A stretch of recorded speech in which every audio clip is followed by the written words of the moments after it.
with a mantra practice like that, at first it feels like though it maybe doesn't work so well because you're chanting the mantra, but you're still feeling like, you're still in the negative spin, but the mantra's going.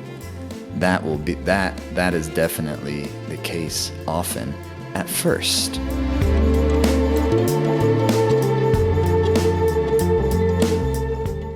And so the use of mantras, and again, mala is just another simple way to work with it, is to give the mind a direction that will help it to experience ease, that will help it to experience contentment. And when the mind and the body, because the body is part of the mind, it is experiencing a deeper contentment within itself, then very naturally we'll do what we're born to do. We will experience the deeper meaning, and by meaning, that word is, recently I heard Joseph Campbell say, and Bill Moyers asked him about what is the meaning of life, and insinuating that's what people want to experience as meaning or purpose. And he pushed back on that a little bit, Joseph Campbell did, and he said really what people want is rapture, was the word he used, to experience being fully alive. And that's sometimes how he translated the word ananda, the Sanskrit term ananda, which we often translate as bliss. He translated it in that case as rapture, which I think is a nice word and a nice just way of trying to understand things more deeply. That's what's useful about the language of Sanskrit, for instance. It's a conceptual language, so just by learning the language, you're exploring the realms of life and consciousness. And so when you're using mantras, and say if you're using Om Mani Padme Hum and you're devoted in that particular dharma or path, and you're using that mantra on the regular basis, and you're also not just using the mantra, but you're learning the teachings. You're understanding the deeper philosophy of why I use the mantra and how it's working as a type of really spiritual technologies that help us, technologies and that tools that help advance and increase our happiness in life, advance our life, increase our happiness, increase our compassion, increase our sense of connectivity. And so if you're using that and you have in your life as some significant momentum around developing the blissfulness of love and compassion and kindness and heart-centeredness, and the blissfulness of being connected to the great fabric of existence, is when we feel connected to everything, we will feel happier, and we will have compassion, and we will have joy, and we will have creativity. And so mantras are amazing, especially if you use them, not just only in a yoga class, but maybe take them with you sometimes. And as I said, I use one simple little mantra just for me. Just because I use it doesn't mean that's the mantra you should use. I think you need to find the mantra that really feels connected to you and your life and your heart and your sensibility and the pathway of your life. Maybe it's a mantra from if you grew up with some sort of religion and you have some still happy relationship towards that, or maybe you didn't for a period of time and maybe you found it later. Like for me, once I learned yoga and then learned and benefited so much from the spiritual philosophies of the East that then came through the Hindu dharmas and the Buddhist dharmas and the Sikh dharmas. Well, then it really allowed me to appreciate the spirituality that I grew up with. And even though maybe it wasn't delivered to me in a way that I could resonate with it when I was young, now I can look at Judaism particularly the mystical variety of it, and be like, wow, it's really special, it's really cool. And I'm really grateful for it. I'm grateful for my experiences. But in other words, just, something that speaks to you, something that vibrates. So that one little sound, Vaheguru, of Guru Nanak. Because when something fantastic happens, Vaheguru, and something horrible happens, Vaheguru. When you're having pleasure, it's like Vaheguru. And then when you're suffering, it's like Vaheguru. You see how it takes you right into the center of things. Because that's the basic idea, isn't it? Is not to grip too tightly to the pleasurable things of life, and not to try to push away the painful things of life, because all of them are transient, and all of them are coming with their own medicines, and all of them are emanations of the intelligence and the really the physics of life. There's going to be masculine energy, there's going to be feminine energy, there's going to be positive energy, there's going to be negative energy. And so the mantra technology, using a mantra in this type of way, is to help the mind. Oh, my mind, don't get caught in the mud. Be able to embrace things as they come, please my mind. So if you can start to talk to your mind like that, you'll make it very obvious to yourself over time that the you within the you is separate from the mind. But it takes a bit of meditative subtlety and refinement of the psyche for us to be having that experience more and more, that allows us to easily discern the fluctuations of the mind from our substantive self, from our substantive being. And so my mind, please relax. And sometimes the mind's just not going to listen, but that's why we do meditations on a regular basis, that we do sit down and do the sadhanas and use the kriyas. Because then that allows us to have the shakti, to have the power to then work with our mind, and to then take it with you, maybe take the mantra with you.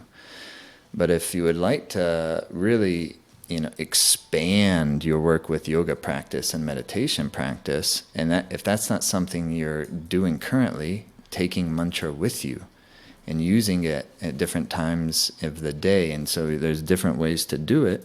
You could have a practice where you repeat a mantra 108 times, just as a sadhana, like you would do like a 40-day sadhana or something like that, but you could just do it. It doesn't have to have an ending point. I don't actually do that personally, but I'm using my mantras all the time, really. They're just, over the years, they've become habitual. But at first, it's not habitual. There's always some mantra habitual, but what mantra is it? When things get stressful and you're like, oh my God, oh my God, oh my God, oh my God, that's your mantra, that's your chanting the name of God. But it's being chanted in a stressful way that's activating sympathetic response, which creates fight or flight. What mantra use does is it stimulates the parasympathetic nervous system. And if it's being used not only as a type of psychological tool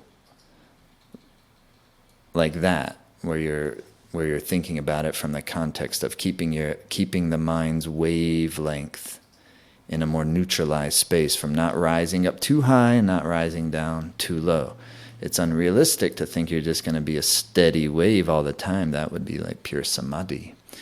But what we want to do is use yoga practice, use meditation, and use mantra practice over time with baby steps to help the waves from having too highs of peaks and too lows of dips. Make sense? Now, so if you're not only using the mantra at that level as a psychological aid, that it works fantastic just like that. But the great power in it is when it also has the devotional element into it. So if you have some way that you devotionally can connect to the great mystery, of course, all the spiritual traditions throughout all the times have personified that great mystery or experienced personifications of the great mystery, whether that be like Lord Krishna or that be Muhammad or Christ or whatever the tradition is.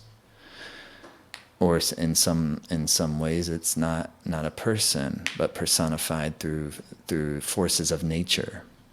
So there's no one way to do it. Once again, I think it's so crucially important for us to explore, how do we connect? How are we going to best connect, and to open ourselves up into connecting to something that's like, we're all humbled before the forces of nature. We only have so many breaths here. And when I think about that, I feel devotional, because there's a power here that's well beyond my control or any of our control. This is why if there's like a huge hurricane coming, nobody can stop it. All you can say is, batten down the hatches. Is that how you say it? Batten down the hatches? Did I say that right? And thankfully, I've personally never had to batten down the hatches. And because I don't know how to do it, if I were... But I live in fire country, so I know how to prepare for that a little bit. So anyways, tonight we're going to really put some wind behind our sails. But I hope maybe that helps, the mantra, using mantras. But when you bring it into the heart, and you're using it as not only a psychological aid, but something that is helping us to arouse the heart and to lift, because the heart symbolically and energetically and physiologically is the point of when the energy of the psyche goes from me orientation into a we orientation. And if we're going to have a sustained real love and happiness, we need to use the energy of our mind and body to bring it into the we orientation, meaning the field of the heart center, the field of boundless compassion. And we say boundless compassion shouldn't feel like a cliche, because we're giving definition to it specifically. It means a compassion that has no boundaries.